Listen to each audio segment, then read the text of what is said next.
Hi friends, welcome to ಆದೂಸ್ kitchen. ಬನ್ನಿ friends, ಇವತ್ತಿನ ವಿಡಿಯೋದಲ್ಲಿ ವೆಜಿಟೇಬಲ್ ಫ್ರೈಡ್ ರೈಸ್ನ ಹೇಗೆ ಮಾಡೋದು ಅಂತ ನೋಡೋಣ. ಅದಕ್ಕಿಂತ ಮುಂಚೆ ನಮ್ಮ ಚಾನಲ್ಗೆ ಸಬ್ಸ್ಕ್ರೈಬ್ ಮಾಡಿರೋರು ಎಲ್ರಿಗೂ ಥ್ಯಾಂಕ್ಸ್. ಸಬ್ಸ್ಕ್ರೈಬ್ ಮಾಡದೆ ವಿಡಿಯೋನ ನೋಡ್ತಾ ಇದ್ರೆ ಈಗಲೇ ಸಬ್ಸ್ಕ್ರೈಬ್ ಮಾಡ್ಕೊಳ್ಳಿ. ಈಗ ವೆಜಿಟೇಬಲ್ ಫ್ರೈಡ್ ರೈಸ್ನ ಹೇಗೆ ಮಾಡೋದು ಅಂತ ನೋಡೋಣ. ನಾನಿಲ್ಲಿ ಬೀನ್ಸು, ಕ್ಯಾರೆಟು, ಎಲೆಕೋಸು, ಕ್ಯಾಪ್ಸಿಕಮ್ಮು, ಈರುಳ್ಳಿ, ಶುಂಠಿ ಮತ್ತು ಬೆಳ್ಳುಳ್ಳಿನ ಚಿಕ್ಕ ಚಿಕ್ಕದಾಗಿ ಕಟ್ ಮಾಡಿ ಇಟ್ಕೊಂಡಿದ್ದೀನಿ. 2 ಹಸಿಮೆಣಸಿನ್ಕಾಯಿನ ತೊಗೊಂಡಿದ್ದೀನಿ. ನಿಮಗೆ ತರಕಾರಿ ಇಷ್ಟೇ ಹಾಕೋಬೇಕು ಅಂತ ಏನಿಲ್ಲ, ನೀವು ಇನ್ನೂ ಜಾಸ್ತಿ ಬೇಕಾದ್ರೂ ಹಾಕೋಬೋದು. ನಾನಿಲ್ಲಿ 1 ಕಪ್ಪು ಎಲ್ಲ 1 ಕಪ್ ಆಗೋಷ್ಟು ಮೆಜರ್ಮೆಂಟಲ್ಲಿ ತೊಗೊಂಡಿದ್ದೀನಿ ತರಕಾರಿನ.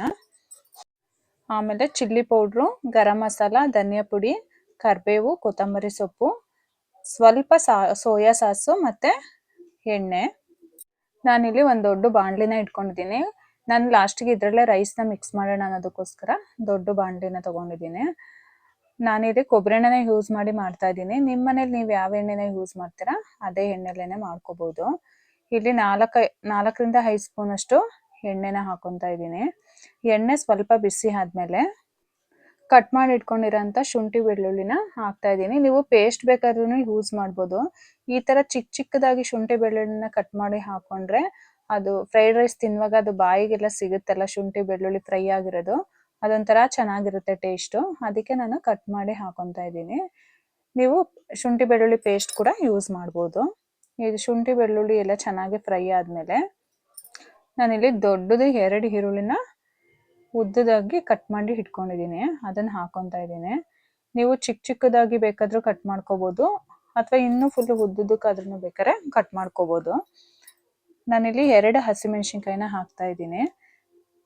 ನಿಮಗೆ ಹಸಿಮೆಣಸಿನ್ಕಾಯಿ ಫ್ಲೇವರ್ ಇಷ್ಟ, ಇನ್ನೂ ಸ್ವಲ್ಪ ಜಾಸ್ತಿ ಹಾಕೋತೀನಿ, ಖಾರ ತಿಂತೀವಿ ಅಂದರೆ ನೀವು ಹಾಕೋಬೋದು. ನಾನಿಲ್ಲಿ ಚಿಲ್ಲಿ ಪೌಡ್ರನ್ನ ಯೂಸ್ ಮಾಡೋದ್ರಿಂದ 2 ಹಸಿಮೆಣಸಿನ್ಕಾಯಿನ ಹಾಕೊತಾ ಇದ್ದೀನಿ. ಈರುಳ್ಳಿ ಎಲ್ಲ ಚೆನ್ನಾಗಿ ಫ್ರೈ ಆದಮೇಲೆ ಕಟ್ ಮಾಡಿ ಇಟ್ಕೊಂಡಿರೋಂಥ ಕ್ಯಾರೆಟ್ನ ನಾನು ಉದ್ದುದಕ್ಕೆ ಕಟ್ ಮಾಡಿ ಇಟ್ಕೊಂಡಿದ್ದೀನಿ.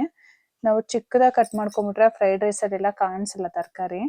ಈ ಥರ ಉದ್ದುದ್ದು ಕಟ್ ಮಾಡಿಕೊಂಡ್ರೆ ಫ್ರೈಡ್ ರೈಸಲ್ಲೂ ಚೆನ್ನಾಗಿ ಬಾಯಿಗೆ ಸಿಗುತ್ತೆ ತರಕಾರಿಗಳು ಅನ್ನೋದಕ್ಕೋಸ್ಕರ ನಾನು ಉದ್ದುದಾಗಿ ಕಟ್ ಮಾಡ್ಕೊಂಡಿದ್ದೀನಿ. ಮತ್ತು ಕಟ್ ಮಾಡಿ ಇಟ್ಕೊಂಡಿರೋಂಥ ಬೀನ್ಸನ್ನ ಸ್ವಲ್ಪ ಸಣ್ಣದಾಗೇ ಕಟ್ ಮಾಡ್ಕೊಂಡಿದ್ದೀನಿ. ಬೀನ್ಸು ಸ್ವಲ್ಪ ಬೇಗ ಬೇಯಲ್ಲ ಅನ್ನೋದಕ್ಕೋಸ್ಕರ ಸಣ್ಣದಾಗಿ ಕಟ್ ಮಾಡಿ ಇಟ್ಕೊಂಡಿದ್ದೀನಿ. ಹಾಗೆ ಎಲೆಕೋಸನ್ನು ಕೂಡ ಉದ್ದುದಾಗಿ ಕಟ್ ಮಾಡ್ಕೊಂಡಿದ್ದೀನಿ. ಇದು ಕೂಡ ಒಗ್ಗರಣೆಲೇನೆ ಬೇಗ ಬೆಂದ್ಬಿಡುತ್ತೆ ಎಲೆಕೋಸು, ಹಾಗಾಗಿ ಉದ್ದುದಕ್ಕೇನೆ ಕಟ್ ಮಾಡಿ ಇಟ್ಕೊಂಡಿದ್ದೀನಿ. ಕ್ಯಾಪ್ಸಿಕಮ್ ಕೂಡ ಉದ್ದುದಕ್ಕೇನೆ ಹಾಕೊತಾ ಇದ್ದೀನಿ. ಇದು ಕೂಡ ಒಗ್ಗರಣೆಲೇನೆ ಬೇಗ ಬೇಯುತ್ತೆ. ಬೀನ್ಸ್ ಒಂದು ಬೇಗ ಬೇಯಲ್ಲ ಅನ್ನೋದಕ್ಕೋಸ್ಕರ ಚಿಕ್ಕದಾಗಿ ಕಟ್ ಮಾಡಿ ಇಟ್ಕೊಂಡಿದ್ದೆ. ಎಲ್ಲ ತರಕಾರಿನ ಹಾಕಿದ್ಮೇಲೆ ಮೀಡಿಯಂ ಫ್ಲೇಮಲ್ಲೇ ಚೆನ್ನಾಗಿ ಫ್ರೈ ಮಾಡ್ಕೋಬೇಕು. ನೀವು ಉರಿ ಜಾಸ್ತಿ ಇಟ್ಕೊಂಡ್ಬಿಟ್ರೆ ಬೇಗ ಸೀದ್ಬಿಡುತ್ತೆ.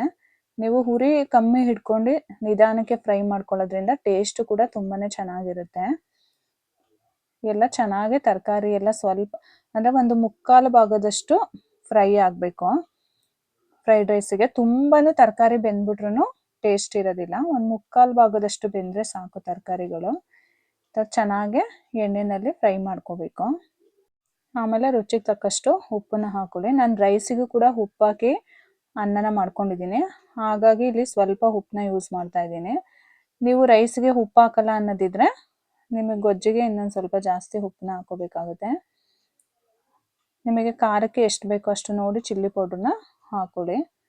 ನಮ್ಮನೆ ಸ್ವಲ್ಪ ಖಾರ ಕಮ್ಮಿ ತಿನ್ನೋದ್ರಿಂದ ನಾನು ಸ್ವಲ್ಪ 1 ಸ್ಪೂನಷ್ಟು ಅಷ್ಟೇ ಯೂಸ್ ಮಾಡಿದ್ದೀನಿ. 1/2 ಸ್ಪೂನಷ್ಟು ಗರಂ ಮಸಾಲ, 1 ಸ್ಪೂನಷ್ಟು ಧನಿಯಾ ಪುಡಿ ಹಾಕೊಂಡು ಚೆನ್ನಾಗಿ ಮಿಕ್ಸ್ ಮಾಡ್ಕೋಬೇಕು. ಉರಿ ಜಾಸ್ತಿ ಹಿಡ್ಕೊಂಬಿಟ್ರೆ ನೀವು ಪೌಡ್ರ್ ಹಾಕಿದ ತಕ್ಷಣ ಒಂಥರ ತಳ ಹಿಡಿದ್ಬಿಡುತ್ತೆ, ಆ ಮಸಾಲೆ ಎಲ್ಲ ಸೀದಂಗೆ ಆಗಿಬಿಡುತ್ತೆ. ಹಾಗಾಗಿ ಉರಿ ಕಮ್ಮಿ ಇಟ್ಕೊಂಡೇ ಫ್ರೈ ಮಾಡ್ಕೋಬೇಕು. ಮತ್ತು ನೀವು ಚಿಲ್ಲಿ ಪೌಡ್ರನ್ನ ಕಾಶ್ಮೀರಿ ಚಿಲ್ಲಿ ಪೌಡ್ರ್ ಯೂಸ್ ಮಾಡಿದಾಗ ಅದು ಖಾರನೂ ಕಮ್ಮಿ ಇರುತ್ತೆ, ಕಲರ್ ಕೂಡ ಚೆನ್ನಾಗಿ ಬರುತ್ತೆ. ನೋಡಿ, ಇಷ್ಟು ಬೆಂದರೆ ಸಾಕು ತರಕಾರಿ. ಈ ಥರ ಚೆನ್ನಾಗೆ ಪೌಡ್ರುಗಳೆಲ್ಲ ಹಾಕೊಂಡಾಗ ಚೆನ್ನಾಗಿ ಮಿಕ್ಸ್ ಮಾಡ್ಕೊಳ್ಳಿ. ಚೆನ್ನಾಗಿ ಉಪ್ಪು ಖಾರ ಎಲ್ಲ ಹಿಡಿಯುತ್ತೆ ತರಕಾರಿಗೆ. ತರಕಾರಿ ಚೆನ್ನಾಗಿ ಅರ್ಧದಷ್ಟು ಬೆಂದಿದೆ. ಇವಾಗ ನಾನು ಸೋಯಾ ಸಾಸ್ನ ಯೂಸ್ ಮಾಡ್ತಾ ಇದ್ದೀನಿ. ನೋಡಿ, ಬರೀ 1-1.5 ಸ್ಪೂನಷ್ಟು ಅಷ್ಟೇ ಸೋಯಾ ಸಾಸ್ನ ಹಾಕ್ತಾ ಇದ್ದೀನಿ. ಫ್ರೈಡ್ ರೈಸಿಗೆ ಸೋಯಾ ಸಾಸ್ ಹಾಕೋದ್ರಿಂದನೂ ಟೇಸ್ಟ್ ಚೆನ್ನಾಗಿರುತ್ತೆ. ನಿಮಗೆ ಬೇಡ ಅಂದರೂ ಕೂಡ ಸ್ಕಿಪ್ ಮಾಡ್ಕೋಬೋದು. ಸೋಯಾ ಸಾಸ್ನ ಹಾಕ್ಕೊಂಡು ಚೆನ್ನಾಗಿ ಮಿಕ್ಸ್ ಮಾಡ್ಕೊಳ್ಳಿ. ಒಂದು 2-3 ನಿಮಿಷ ಮಿಕ್ಸ್ ಮಾಡಿಕೊಂಡ್ರೆ ಸಾಕು. ತರಕಾರಿ ಸ್ವಲ್ಪ ಅರ್ಧ ಬರ್ಧ ಬೆಂದಿದ್ರೇ ಫ್ರೈಡ್ ರೈಸಿಗೆ ಚೆನ್ನಾಗಿರುತ್ತೆ, ಪೂರ್ತಿನೂ ಬೇಯಿಸ್ಕೋಬಾರ್ದು.